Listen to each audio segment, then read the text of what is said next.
Rico mo, iyong-iyo na yon. Talaga kayo, bakit ka nagpapahabol? Nagpapahabol ka pa, landi mo eh! Sabi mo na nagpapahabol! Wala akong pakialam sa mga lalaki. Anak ko lang ang importante sa akin. Pero kasi hindi mo naman maiintindihan yun eh. Dahil wala kang anak at wala kang pakialam sa ibang tao. Lahiya ako! Totoo naman talaga yung sinasabi ko ah! Alam mo, ikaw pumunta ka ulit kay Rico mo. Sabihin mo, wag na siyang babalik dito ulit. Talaga!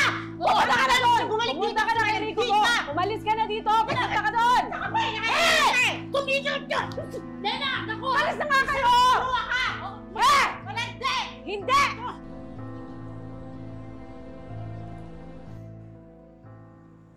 Sa tuwing nasusuot ko tong t-shirt na to, pakiramdam ko yakap na yakap ako ni nanay. Sigurado naman ako, kahit wala nanay mo dito, niyakap ka pa rin niya. Sorry ha, hindi ako nagsalita kanina. Pwede sana ako witness mo. Lahat na. Baka pati ikaw pag-initan ka pa ni Maggie. Isumbong mo na lang kasi sila sa nanay mo. Para ma-report nila. Ayoko dumagdag pa sa mga problema nila. Huwag na, mag-aalala lang sila sa akin.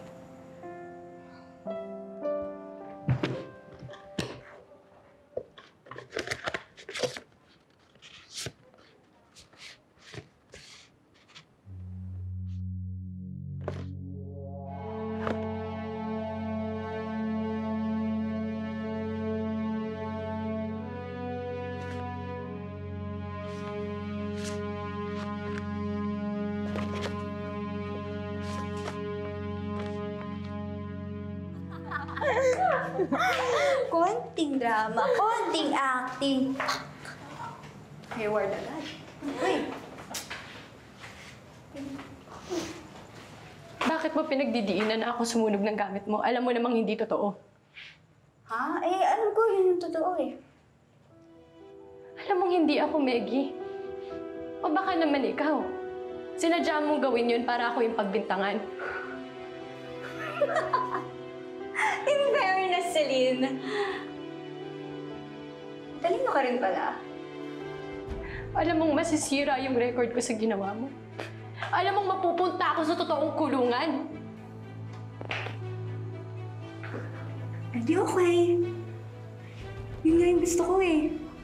Papunta ka sa tunay na kulungan. Bagay naman sa'yo yung color orange. Bagay sa'yo yun. Susumbong kita kay Ma'am Lourdes. Ano? Maggie, wag! Aray! Dali ka sa akin! Kahit magsumbong ka pa sa pamilya mo, Celine, hindi ka nila paniniwalaan. Hindi ko na nga nakikitang dinadalaw ka nila dito eh. Kasi, masama kang kapatid, masama kang anak. Sinusuka ka na nila, Celine.